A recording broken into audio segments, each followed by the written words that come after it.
Hi friends, welcome to குசின் வீனோ. இப்போ நீங்கள் பார்த்துட்ருக்குற வீடியோ பார்த்தீங்கன்னா விலாக் தான். இது வந்து ஒரு 4 to 5 டேஸ் எடுத்த வீடியோ. எல்லாத்தையும் சேர்த்து உங்களுக்கு ஒரு ப்ராப்பர் விலாகாக கொடுத்துருக்கேன்.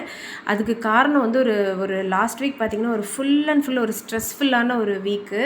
எதை தொட்டாலும் நம்மளுக்கு பிரச்சனையாக போகும்னு சொல்லுவாங்க இல்லையா, அந்த மாதிரி ஒரு வீக்கு. அதோட உடம்பு ப்ராப்ளம் எல்லாருக்கும், ஃபீவர், குழந்தைங்களுக்கு எக்ஸாம் எல்லாம் இருந்துச்சு. ஸோ அதனால் வந்து நான் என்னால் ப்ராப்பராக வீடியோஸ் எடிட் பண்ணவும் முடியல. எடுத்த வீடியோஸை புது வீடியோஸ் அப்லோட் பண்ணவும் ரொம்ப முடியல. ஸோ இன்றைக்கி வீடியோவில் வந்து உங்களுக்கு இன்ட்ரெஸ்டிங்கான நிறைய விஷயம்லாம் இருக்குது. ப்ளஸ் ரிவ்யூ, ஆன்லைன் ஷாப்பிங் பற்றினது எல்லாமே நான் சொல்கிறேன். அதோட வந்து கீசர் பற்றின விஷயங்கள் உங்களுக்கு சொல்கிறேன். எப்படி இருக்குது என்னென்னு அதை யூஸ் பண்ணி பார்த்துட்டு போடுமே தான் நான் கொஞ்சம் டிலே பண்ணேன். இப்போ நாங்கள் காரில் எங்கே போயிட்டுருக்கோன்னு பார்த்தீங்கன்னா, கலெக்ட்ரேட் போயிட்டு திரும்பி வந்துட்டுருக்கோம். நான், லட்டு, அப்புறம் அம்மா 3 பேரும். ஏன்னா வந்து பாப்பாவுக்கு மருந்து வாங்குறதும் இருந்துச்சு. ஆனால் நாங்கள் மெயினாக போனது கலெக்டர் ஆஃபீஸ்க்கு. எதுக்குன்னா, ட்ரெஷரியில் வந்து அம்மாவுக்கு வந்து பென்ஷனர்.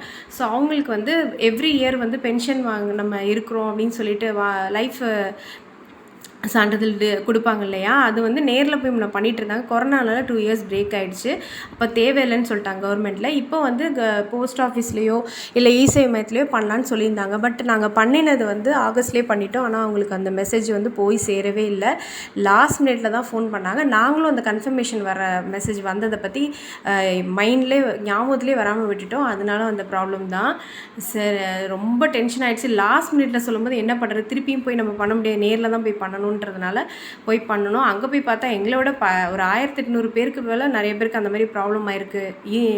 ட்ரெஷரியில் போய் பண்ணவங்களுக்கே அது வந்து இதாகலை அப்படின்னு சொன்னாங்க. ஸோ இது மாதிரி உள்ள விஷயங்களெல்லாம் நீங்கள் கொஞ்சம் கவனமாக இருங்க. இந்த கன்ஃபர்மேஷன் மெசேஜெல்லாம் வந்துருச்சா இல்லையான்ட்டு. அப்புறம் பார்த்திங்கன்னா, பாப்பாவுக்கு வர வழியில் டாக்டர் எழுதி கொடுத்த டேப்லெட்ஸ் எல்லாம் வாங்கிட்டு வந்துட்டோம். இப்போ கீசருக்கு வருவோம். உங்களுக்கே தெரியும், அந்த வீடியோவில் நான் சொல்லியிருப்பேன், வீகார்டில் ஐரிஸ் மாடலில் தான் நாங்கள் ஒன்று வாங்கினோம். இன்னொன்று வந்து பார்த்திங்கன்னா ஸ்ப்ரிங் ஹாட் மாடல் 2 வாங்கினோம். நாங்கள் ஆக்சுவலாக சும்மா ஒரு இன்ஃபர்மேஷன் கலெக்ட் பண்ணுறதுக்காக போயிட்டு அப்படியே இது எல்லாத்தையும் சேர்த்தே வாங்கிட்டு வந்துட்டோம். நான் உங்களுக்கு தெரியும், நம்ம வீட்டில் 3 பெட்ரூம்னா அதில் 2 பெட்ரூமுக்கு ஒன்றையும் போட்டுடலாம் அப்படின்ட்டு, கீழே ஒரு பெட்ரூமுக்கு மேலே ஒரு பெட்ரூமுக்கு போடலான்னு சொல்லிட்டு வாங்கிட்டு வந்துட்டோம். இதில் வந்து பார்த்திங்கன்னா 10 லிட்டருக்கு மேலே மட்டும்தான் உங்களுக்கு வந்து அவங்க இன்ஸ்டால் பண்ணி கொடுப்பாங்க ஃப்ரீ ஆஃப் காஸ்ட்டில். மற்றபடி வந்து நம்ம ஆன்லைனில் உள்ளது நான் என்னன்னு தெரியல. சில கம்பெனியில் அவங்களே வந்து பண்ணால் தான் வாரண்ட்டி கவர் ஆகும்னு சொல்கிறாங்க. சில கம்பெனியில் வந்து நீங்களே தான் பண்ணிக்கணும் அப்படின்னு சொல்கிறாங்க. ஸோ அது கன்ஃபியூஷனாக வேறு இருந்துச்சு. அதனால தான் நாங்கள் நேரில் வாங்கணுன்ற முடிவு எடுத்தது. இவங்க வந்து நீங்கள் தான் பண்ணிக்கணுன்ட்டாங்க. ஸோ எங்களுக்கு வழக்கமாக பண்ணுற எலக்ட்ரிஷியன், அப்புறம் ப்ளம்பிங் ஒர்க் கொஞ்சம் இருந்துச்சு, அவங்களையும் வர சொல்லியிருந்தோம். அந்த எலக்ட்ரிஷியன் பண்ண கூத்துனால ப்ளம்பிங் ஒர்க் ரிலேட்டடானதான் இந்த வாரம் ஃபுல்லாகவும் 2வது ஸ்ட்ரெஸ்ஸு. அதாவது அம்மாவோட பென்ஷன் போயிட்டு சொதப்பிட்டு வந்து அதை திருப்பி 2வது தடவை போய் சரி பண்ணிட்டு வந்தோம் இல்லையா, அந்த மாதிரி இந்த விஷயத்தையும் அந்த மாதிரி ஆக்கி விட்டார். ஏன்னா நம்ம எது பண்ணாலும் ரொம்ப கேர்ஃபுல்லாக இருக்கணும். எக்ஸ்பீரியன்ஸ்டான ஒரு பர்சனை வச்சு செய்கிறதுன்றது ரொம்ப ரொம்ப நல்லது அப்படின்றதுக்கு இது எங்களுக்கு ஒரு பெரிய பாடம். இதில் வந்து இந்த ஸ்ப்ரிங் ஹாட் மாடலில் வந்து நாங்கள் கீழே இருக்க பெட்ரூமில் மாட்டினோம், மேலே வந்து ஐரிஸ் மாடலில் மாட்டினோம். அவர் என்ன பண்ணிட்டார், அந்த ஐரிஸ் மாடலில் மாட்டிட்டு தண்ணி வரதுக்கு முன்னாடியே வந்து ஆன் பண்ணி விட்டு லைட்டாக போக வந்து ட்ரிப் ஆகிடுச்சு. நல்ல வேளை அதில் ஆட்டோமேட்டிக் இதெல்லாமே இருந்ததுனால, அது பழைய மாடலாக இருந்தாலும் நல்லா அந்த மாடலில் வந்து அந்த ஆப்ஷன்லாம் கொடுத்துருந்துருக்காங்க போல இருக்குது. ஆனால் நாங்கள் ரிப்பேர்னே நினச்சிட்டோம். அதை அவங்ககிட்ட சொல்லவே இல்லை, இந்த மாதிரி ஆயிடுச்சுன்ற சொல்லாமல். கீழே ப்ளம்பிங் ஒர்க் பார்க்குறேன்னு சொல்லிட்டு கிச்சனில் வந்து மாடலர் கிச்சனில் வந்து பைப் வந்து ஒளிவிட்டு இருந்துச்சு. அதை சரி பண்ணுறேன்னு சொல்லிட்டு அது உள்ள ஸ்டெம்மை வந்து நான் போய் மாற்றிட்டு வரேன், வேறு புதுசு வாங்கிட்டு வரேன்னு சொல்லிட்டு போனவர் எங்ககிட்ட சொல்லாமல் போயிட்டார். வால்வை சரியாக அடைக்காமல் போய் மாடலர் கிச்சன் பூரா தண்ணிங்க, கண்ணில் தண்ணியே வந்துருச்சு, ரத்த கண்ணீரே வந்துருச்சுன்னு பார்த்துக்கோங்க. அதை சரி பண்ணி முடிக்கிறதுக்கே பெரும்பாடாயிடுச்சு. ஏன்னா நான் அந்த கிச்சனை உங்களுக்கு வீடியோ எடுத்து போடாமல் இருக்கிறதுக்கு காரணமே பார்த்திங்கன்னா, நிறையா அந்த கிச்சன் ஆர்கனைசர்ஸ்லாம் வாங்கணும். நாங்கள் இன்னும் ப்யூரிஃபையர் போடலை, இது சிம்னி வைக்கல, எல்லாமே பண்ணிவிட்டு போடலான்னு நினச்சேன். அதுக்குள்ளே கிச்சனே நாஸ்தி ஆகிடும் போல இருக்குன்ற மாதிரி எனக்கு ரொம்ப ஸ்ட்ரெஸ் ஆகிடுச்சு. அதனால தான். அதுக்கு வேறு எக்ஸ்ட்ரா காசு வேறு பண்ணார். உருப்படியாக வேலையும் பார்க்கல, இந்த மாதிரி சொதப்பி விட்டு போயிட்டார். அப்புறம் அதுலேருந்து அதுவே எங்களுக்கு ஒரு பெரிய ஸ்ட்ரெஸ் ஆகிடுச்சிங்க. அந்த 3 டேஸ் ஆச்சு எங்களுக்கு அந்த ப்ராப்ளம்ஸ் சால்வ் ஆகிறதுக்கு. கீழே போட்டது ஒழுங்காக போட்டார். இப்போ நீங்கள் பார்த்துட்ருக்கிறது ஸ்ப்ரிங் ஹாட் மாடல், கீழே உள்ள பெட்ரூமில் போட்டது. இந்த மாதிரி இதெல்லாம் நீங்கள் பண்ணும்போது 3 விஷயம் கவனமாக இருக்கணும். ஒன்று வந்து அந்த பைப்புக்கும், அதாவது அந்த ஃப்ளக் பாயிண்ட்டுக்கும் அந்த இது மாற்றத்துக்கு கொடுத்துருப்பாங்களே, அது வந்து கரெக்டான டிஸ்டன்ஸில் இருக்குதான்னு பார்த்துக்கோங்க. இல்லைனா ஜாயிண்ட் அடிக்கிற இந்த மாதிரிலாம் பண்ணால் நிறைய ப்ராப்ளம்ஸ்லாம் வரும் அப்படின்னு சொல்கிறாரு. அதுமாதிரி அதை போட்டு டேப்பெல்லாம் போட்டு சுற்றாதீங்க, மேக்னெட்டிக் ஃப்ரிக்ஷன் வரும். ஸோ அதெல்லாம் கவனமாக இருங்க அப்படின்னு சொல்லி எங்களுக்கு சர்வீஸ் பண்ண வந்த வீகார்ட் கம்பெனிலேருந்து வந்தவங்க சொன்னாங்க. இதிலெல்லாம் வந்து ஆட்டோமேட்டிக்கில் கரண்ட்டு ஷாக் ப்ரூஃப் இருக்கா, ஏதாவது ப்ராப்ளம்னா உங்களுக்கு ஆட்டோமேட்டிக்காக ஆஃப் ஆகிடும் அப்படின்றதெல்லாம் இருக்குதுன்னு சொன்னாங்க. 3 to 5 மினிட்ஸ் முன்னாடி நம்ம குளிக்க போகிற முன்னாடியே போட்டுட்டிங்கன்னா உங்களுக்கு கரெக்டாக இருக்கும். இங்கே போனதுக்கப்புறம் வாளியில் நொம்பினதுக்கப்புறம் நீங்கள் ஆஃப் பண்ணிவிடுங்க அப்படின்னு சொன்னாங்க. நம்மளுக்கு வந்து இப்போ ஷவர்லேயும் வேணும்னா நீங்கள் வந்து வீடு கட்டும்போதே ஷவர்லேயும் வர்ற மாதிரி நம்ம முன்னாடியே பண்ணி வச்சுக்கணும். இப்போ நீங்கள் பார்க்குற இந்த ஐரிஸ் மாடலில் தான் அந்த எலக்ட்ரிஷியன் இப்படி பண்ணிட்டார். நல்லவேளை பெருசாக எந்த பிரச்சனையும் இல்லாமல் போச்சு. வாங்கின புதுசுலேயே மாற்றுறது இல்லை ரிப்பேர் பண்ணி போடணும் நம்மளுக்கு எவ்வளோ மனசு கஷ்டமாக இருக்கும், நீங்களே நினச்சி பாருங்கள். அந்த மாதிரி ஒரு ஸ்ட்ரெஸ்ஸு. அதே மாதிரி இந்த 3 லிட்டரை விட இன்ஸ்டன்ட் வாட்டர் ஹீட்டரை விட உங்களுக்கு 10 லிட்டர் வந்து ரொம்பவே நல்லது, லாங் டைம்க்கு யூஸ் ஆகும் அப்படின்னு சொல்கிறாங்க. 3 லிட்டர் வந்து உங்களுக்கு வேறு பட்ஜெட் ப்ராப்ளம் இல்லை உங்களோட பாத்ரூம் வந்து சின்னது வைக்கணும் அப்படின்னா நீங்கள் வந்து யூசேஜில் தான் இருக்குது, நம்ம எப்படி பத்திரமா பார்த்துக்குறோன்றதை பொறுத்து தான் இருக்குது.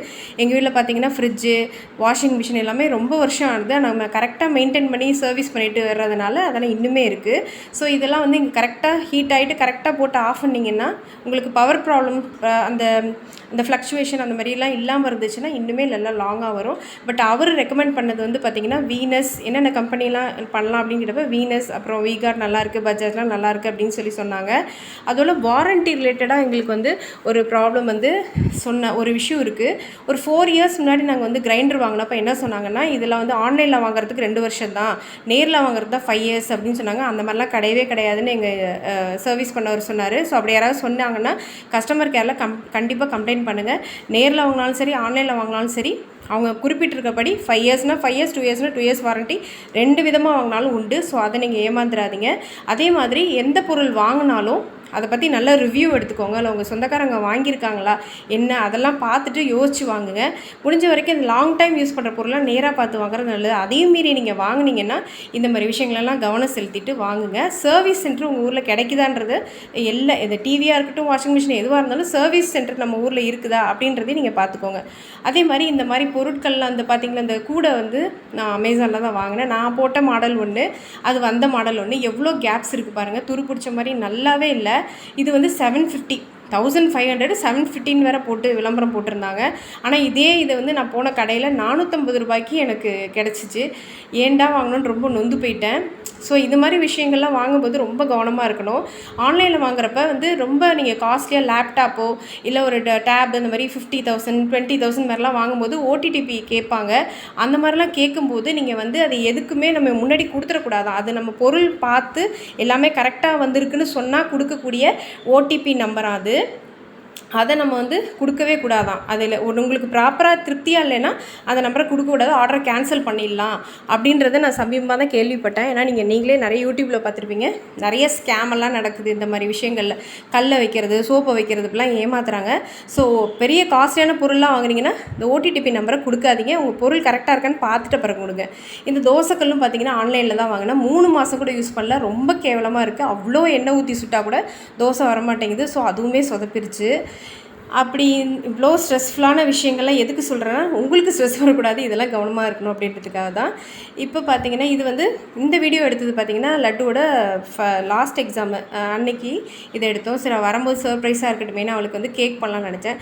சரி வழக்கமாக பண்ணுற கேக்கை விட வித்தியாசமாக என்ன பண்ணலான்னு பார்த்தப்ப தான் வெண்ணிலா அண்ட் ஸ்ட்ராபெரி மிக்ஸ் பண்ணி கொஞ்சம் டிசைன் பண்ண மாதிரி அரிசி மாவு இருக்குது இல்லையா, நம்ம இடியப்ப மாவு, அதில் இந்த கேக் பண்ணி பார்க்கலாம் அப்படின்ட்டு பண்ணேன். ஆனால் உண்மையிலே ரொம்பவே சூப்பராக வந்துச்சு. நம்ம நார்மல் கேக்கை விட ரொம்பவே டேஸ்ட்டாக இருந்துச்சு. என்னோடய பெரிய பொண்ணுகிட்ட வந்து நான் என்ன கேக்கு என்னென்னு சொல்லாமலே கொடுத்தேன். அவள் வந்து நார்மல் கேக்குன்னு நினச்சிட்டு சூப்பராக இருக்குமா அப்படின்னு சொல்லி சாப்பிட்டா. அப்புறமா தான் அது அரிசி மாவு கேக்கு அப்படின்னு சொன்னோன்னே அவளே வந்து ஆச்சரியப்பட்டு போனால். நான் வழக்கம் போல் தோசைக்கல்லை வச்சு தான் பண்ணேன். ரொம்ப நல்லா வந்துச்சு. அது சரியாக நான் வந்து வீடியோ எடுக்கணும்னு பண்ணலை, ஒரு ரெசிப்பியாக பண்ணலான்னு நினச்சிட்டு கடைசியில் அது ப்ராப்பராக சில இடத்துல எடுக்காமல் விட்டதுனால ஜஸ்ட் உங்களுக்கு அந்த பண்ணதை மட்டும் உங்களுக்கு நான் வீடியோவாக எடுத்து போட்டிருக்கேன். ஸோ கண்டிப்பாக இந்த ரெசிபியை வந்து உங்களுக்கு தனி வீடியோவாக டம்ளரில் பண்ணுற மாதிரி, கப்பில் பண்ணுற மாதிரி, இந்த மாதிரி பண்ணுற மாதிரி உங்களுக்கு தனி வீடியோ ஷேர் பண்ணுறேன். நானே நினச்சி பார்க்கல இந்தளவுக்கு சூப்பராக வரும் அப்படின்ட்டு. அந்த டிசைன் கூட மாறாமல் நல்லா வந்துருந்துச்சு. லட்டுக்கும் ரொம்ப ரொம்ப ஹாப்பி. ஏன்னா அந்த எக்ஸாம் முடிஞ்சிருச்சு. அதுக்கப்புறம் வந்து ஃபியூ டேஸ் உங்களுக்கு லீவு அப்படின்னு சொல்லியிருந்தாங்க இல்லையா. ஸோ ஆல்ரெடி ஹாப்பியாக வந்தால் அதை கேட்க பார்த்தோன்னே இன்னும் ரொம்ப ஹாப்பி ஆகிட்டா. ஸோ அந்த வீடியோஸாக இப்போ பார்க்குறீங்க நீங்கள்னு. மேலே நான் கவுத்து வைக்கும்போது என்ன பண்ணிவிட்டேன், ரொம்ப அமுத்தி அந்த மேலே இருக்க டிசைனை இதாகிடுச்சு. அப்புறம் பார்த்திங்கன்னா அவள் வர்றதுக்காக வெயிட் பண்ணிகிட்டு இருக்கும்போது தான் வந்து ரொம்ப நாள் கழித்து பார்த்திங்கன்னா தெருவுக்கு வந்து சின்ன வெங்காயம், பெரிய வெங்காயம், தக்காளி எல்லாமே வந்துச்சு. மழை காலத்தில் நம்மளுக்கு ஈரம் இல்லாமல் வெங்காயம்லாம் கிடைக்கிறதே பெரிய விஷயம். ரொம்ப ஈரங்கொத்து போய் நல்லா இல்லாமல் இருக்கும். ஸோ அந்த மாதிரி இருக்கும்போது இது வந்து ரொம்ப நல்லா இருந்துச்சு. ஸோ இதெல்லாம் வாங்கிட்டு கொஞ்சம் புடச்சி அந்த மேலே இருக்க தோலெல்லாம் சுத்தம் பண்ணிவிட்டு எடுத்து வச்சிட்டு இருக்கலாம் அப்படின்னு சொல்லிட்டு இதெல்லாம் வாங்கி வச்சுருந்தோம். இதை கொல்லையில் எடுத்துகிட்டு போய் தான் க்ளீன் பண்ணலாம். ஏன்னா அப்படி ஒரு காற்று, உங்களுக்கே தெரியும். இந்த வீடியோ லாஸ்ட் வீக்லாம் பார்த்திங்கன்னா எங்கே பார்த்தாலுமே ரொம்ப நல்ல மழை, எங்கள் சைட்லேயும் ரொம்ப நல்லா சரியான மழை. சரின்னு சொல்லிட்டு அன்றைக்கி தான் கொஞ்சம் வெயில் அடிச்சிச்சின்னு துணியெல்லாம் காய போட்டுட்டு கொல்லையில் வந்து பார்க்கும்போது பார்த்திங்கன்னா அது உங்களுக்கே தெரியும் எவ்வளோ ஈரம். இந்த பக்கம்லாம் ஒரு செடி இருந்ததெல்லாம் காணும் பாருங்கள். ஏன்னா அவ்வளோ தண்ணி. நாங்கள் இன்னும் செடி போடாமல் இருக்கிறதுக்கு காரணமே என்னன்னு பார்த்தீங்கன்னா, இந்த தரையை வந்து இன்னும் கொஞ்சம் ஆழப்படுத்தி இந்த சைட்லலாம் ஒரு கட்டை மாதிரி ஃப்ரண்ட்டில் உள்ள இடத்துலையும் சரி பின்னாடி உள்ள இடத்துலையும் சரி கட்டிட்டு அப்புறமா ப்ராப்பராக இந்த தோட்டம் போடுறவங்கள வச்சு ப்ராப்பராக வைக்கலான்னு சொல்லிட்டு தான் நாங்கள் இன்னும் போடாமல் இருக்கோம். அவர்கிட்ட சொல்லியிருக்கோம், இன்னும் வரலை. இப்போ இதிலே பார்த்திங்கன்னா தெரியும் இந்த கட்டைக்கும் மண்ணுக்கும் பார்த்திங்கன்னா எவ்வளோ கேப் இருக்குன்னு. மழை பெய்யும் போது மெதுவாக தான் தண்ணி வெளியே போகுது. ஸோ ப்ராப்பராக இன்னும் கொஞ்சம் நல்லா ஆழப்படுத்திட்டு பண்ணணும். இது நம்ம அந்த கத்தாழை செடி பார்த்திங்களா குச்சியாக இருக்குது பாருங்கள், அந்த பூவெல்லாம் கொட்டி போச்சு. பசலைக்கீரை அப்புறம் மிளகா செடி போட்டு எங்களுக்கு வரவே இல்லைங்க. இப்போது தான் சமீபத்தில் போட்ட மிளகா செடி வந்து கொஞ்சம் நல்லா முளைச்சிருக்கு. இது வழக்கம் போல் இது ஓமோலி செடி எங்களுக்கு நல்லாவே முளைச்சிட்ருக்கு. இந்த 2 மிளகா செடியும் பாருங்கள் சூப்பராக வந்திருக்கு. நான் பின்பக்கத்தில் உங்களுக்கு சொல்ல மறந்துட்டேன், எலுமிச்சங்கன்று சூப்பராக வந்திருக்கு. அதே போல் மஞ்சளும் இதுவும் நல்லா வந்திருக்கு. அது இந்த தர்பூசணி இதுதான் இந்த மழைக்கு தாங்குமா, அந்த தண்ணியில் நம்ம ஆழப்படுத்துகிற வரைக்கும் அதில் சர்வை பண்ணி பிழைக்குமா அப்படின்றது தெரியல. ஆனால் மணி பிளான்ட்டு இப்போ மறுபடியும் பட்டு போய் இப்போ திரும்ப துளுத்து வர ஆரம்பிச்சிருக்கு. எனக்கு எந்த ஆசைனா நிறைய பூச்செடியெலாம் வைக்கணும் அப்படின்ற ஆசை. சரி எல்லாமே வச்சதுக்கப்புறம் உங்களுக்கு நான் அதை அப்டேட் பண்ணுறேன். கொஞ்சம் மழை சீசன் கொஞ்சம் கம்மியானதுக்கப்புறம். இது பார்த்திங்கன்னா உங்களுக்கு தெரியும், நம்ம வீட்டில் வந்து எப்போவுமே வெளியில் வந்து நெய் வாங்க மாட்டோம். நம்ம வீட்டில் வந்து பசும்பால் தான் வாங்குகிறோம். ஸோ அதில் ஆடை கலெக்ட் பண்ணிகிட்டே வந்து 25 டேஸ்க்கு ஒருக்க இந்த மாதிரி எடுப்போம். லாஸ்ட் டைம் கொஞ்சம் தள்ளி போயிடுச்சு, உடம்பு சரியில்லைனால கொஞ்சம் எடுக்கல. ஸோ இந்த கொஞ்சம் நிறையாவே வெண்ணெய் கிடச்சிச்சு. அதனால் எங்கள் வீட்டு தயிர்லாம் பார்த்திங்கன்னா கொஞ்சம் வந்து திக்னஸ் கம்மியாக தான் இருக்கும். குழந்தைங்களுக்கு ஸ்கூலுக்கு கொடுக்குறதுக்கு மட்டும் கொஞ்சம் தயிர் வந்து நம்ம ஆடை எடுக்காத பாலில் வந்து தயிர் உர ஊற்றி வச்சு அவங்களுக்கு கொடுப்போம். இது வந்து என்னென்னா இப்போ இதை வந்து இந்த மாதம் எடுத்துட்டோம். ஸோ நெக்ஸ்ட்டு தீபாவளி வரதுக்குள்ளே இன்னும் கொஞ்சம் கலெக்ட் பண்ணி வச்சிடணும்னா நம்ம தீபாவளி ஸ்வீட்லாம் செய்யும்போது சூப்பராக நம்மளுக்கு வீட்டு நெய்யிலே பண்ணலாம். உண்மையிலே சொல்கிற கடையில் வாங்குகிற நெய்யை விட இது ரொம்பவே வாசனையாக இருக்கும். நம்ம பசு நெய் பார்த்திங்கன்னா அவ்வளோ வாசனையாக இருக்கும்.